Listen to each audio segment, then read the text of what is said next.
warahmatullahi wabarakatuh. Nama saya Ambar Zahra, NIM 23001800023. Di sini saya akan menarasikan ujian akhir statistika saya yang berjudul Pengaruh Kebijakan Social Distancing terhadap Minat Berolahraga Mahasiswa. Penelitian dengan judul Pengaruh Kebijakan Social Distancing terhadap Minat Berolahraga Mahasiswa. Tujuan penelitian ini untuk mengetahui pengaruh kebijakan social distancing terhadap minat berolahraga mahasiswa.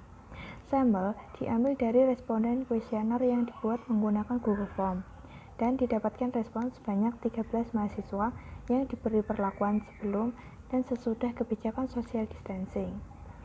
Skor minat berolahraga sebelum dan sesudah kebijakan social distancing disajikan.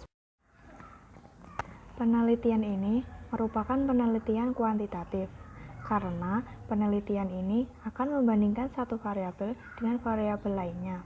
Data yang dihasilkan bersifat numerik atau angka, memiliki hipotesis sebagai dugaan awal penelitian, instrumen pengumpulan data melalui tes, analisis data menggunakan statistika, dan hasil penelitian atau kesimpulan dapat mewakili populasi. Jenis statistik untuk membantu analisa data penelitian ini yaitu statistik inferensial. Karena penelitian ini memiliki hipotesis sebagai dugaan awal penelitian, serta bertujuan untuk membuat suatu kesimpulan atau prediksi. Penelitian ini juga merupakan statistik komparatif, karena penelitian ini akan mencari perbandingan, perbedaan, atau pengaruh antara dua sampel. Jenis dua sampel penelitian ini yaitu dependen atau berpasangan, karena dua sampel ini berasal dari individu yang sama atau dari satu kelompok yang diberi perlakuan sebelum dan sesudah. Jenis statistika berdasarkan persyaratan uji analisisnya pada penelitian ini yaitu statistik parametrik, karena memenuhi karakteristik sebagai berikut. Yang pertama, data diambil dari populasi random atau acak. Yang kedua, jenis data, interval atau rasio. Nah, keduanya sudah terpenuhi. Yang ketiga yaitu data harus normal dan homogen.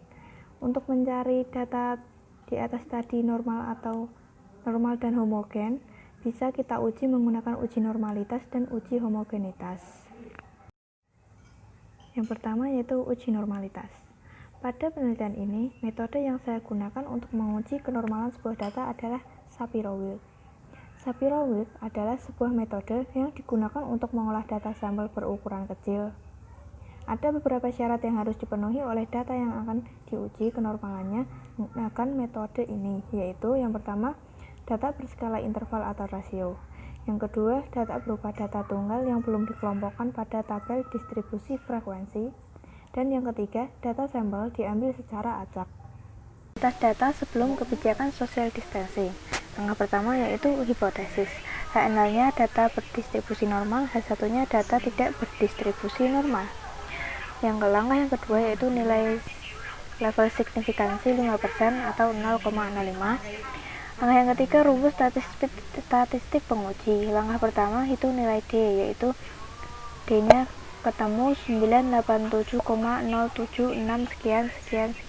Berikutnya yaitu hitung nilai T, yaitu dengan membuat tabel I, AI, XN min I plus 1 min XI, AI dikali XN min I plus 1 min XI, dan sigma AI dikali XN min I plus 1 min XI. Nah, untuk rumus T-nya yaitu 1/D dikali sigma AI dikali XN min I plus 1 min XI kuadrat. Nah, kita peroleh nilainya yaitu nilai T-nya yaitu 0,903632. Langkah yang keempat yaitu kita cari derajat bebasnya dengan rumus dB sama dengan N sama dengan jumlah sampelnya 13. Langkah yang kelima yaitu mencari nilai tabel. Pada tabel Shapiro-Wilk diperoleh nilai alfa 0,10 sama dengan 0,889 dan nilai alfa 0,50 sama dengan 0,945. Langkah yang keenam yaitu kita cari daerah penolakan. Nah, nilai T3-nya tadi terletak di antara 0,889 dan 0,945, atau nilai P hitung terletak di antara alfa 0,10 dan alfa 0,50. Yang di atas nilai alfa 0,05 itu berarti H0-nya diterima dan H1-nya ditolak. Langkah yang ketujuh yaitu kesimpulan.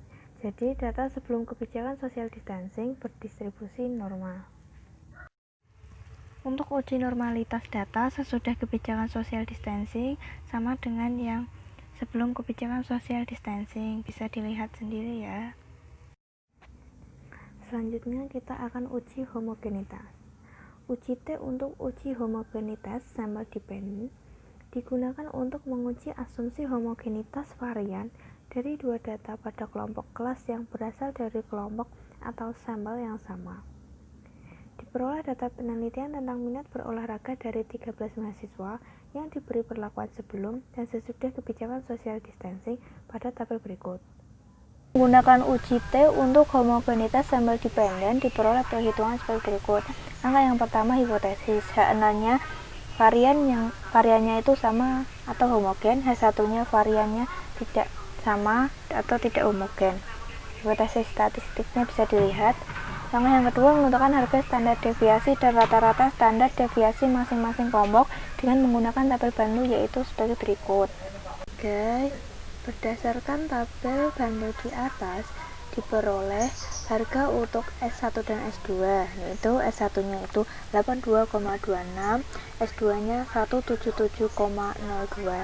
Langkah yang keempat, untuk harga rata-rata standar deviasi X1 bar dan X2 bar, yaitu SX1 barnya 22,81 dan SX2 barnya 49,09. Langkah yang kelima yaitu harga korelasi antara X1 dan X2 yaitu 0,006. Langkah yang keenam yaitu mencari harga T yaitu 1,3. Yang ketujuh mencari harga T tabel di mana DK sama dengan N-2 sama dengan 13 -2 sama dengan 11 sehingga T tabelnya 2,201. Kesimpulannya, karena harga T hitung kurang dari T tabel atau 1,3 kurang dari 2,201, maka H0 diterima sehingga dapat disimpulkan bahwa data pada penelitian minat berolahraga adalah homogen. Selanjutnya yaitu uji T. Uji T dua sampel berpasangan merupakan uji hipotesis untuk mengukur rata-rata dua sampel berpasangan. Apabila hasil penelitian menunjukkan adanya signifikansi pada data, ini berarti kesimpulan penelitian bahwa terdapat perbedaan rata-rata pada kedua sampel berpasangan. Syarat atau asumsi yang harus dipenuhi uji T dua sampel berpasangan adalah sampel yang digunakan berasal dari random sampling atau acak. Yang kedua, datanya harus normal. Yang ketiga, digunakan pada dua kelompok yang variannya sama. Yang keempat, data berbentuk interval dan rasio. Uji analisis perbedaan rata-rata dengan menggunakan uji T berpasangan. Yang pertama yaitu menentukan hipotesis. H0-nya tidak ada perbedaan, H1-nya ada perbedaan. Hipotesis statistiknya bisa dilihat sendiri. Yang langkah yang kedua mencari harga D, Y1, Y2, D bar, dan D bar kuadrat dengan menggunakan tabel bantu berikut. Langkah yang ketiga yaitu mencari harga T dengan rumus sebagai berikut dan diperoleh hasilnya negatif 0,479. Langkah yang keempat mencari DK dengan rumus DK sama dengan N-1 sama dengan 13 -1 sama dengan 12 sehingga diperoleh T tabelnya 1,782. Kesimpulannya, karena T hitung kurang dari T tabel atau 0,479 kurang dari 1,782, maka H0-nya diterima, H1-nya ditolak. Sehingga dapat disimpulkan tidak ada perbedaan rata-rata minat berolahraga pada kelompok sebelum dan sesudah atau pertama dan kedua, atau dapat pula disimpulkan tidak terdapat pengaruh kebijakan social distancing terhadap minat berolahraga mahasiswa. Sekian penjelasan dari saya, kurang lebihnya saya mohon maaf. Wassalamualaikum warahmatullahi wabarakatuh.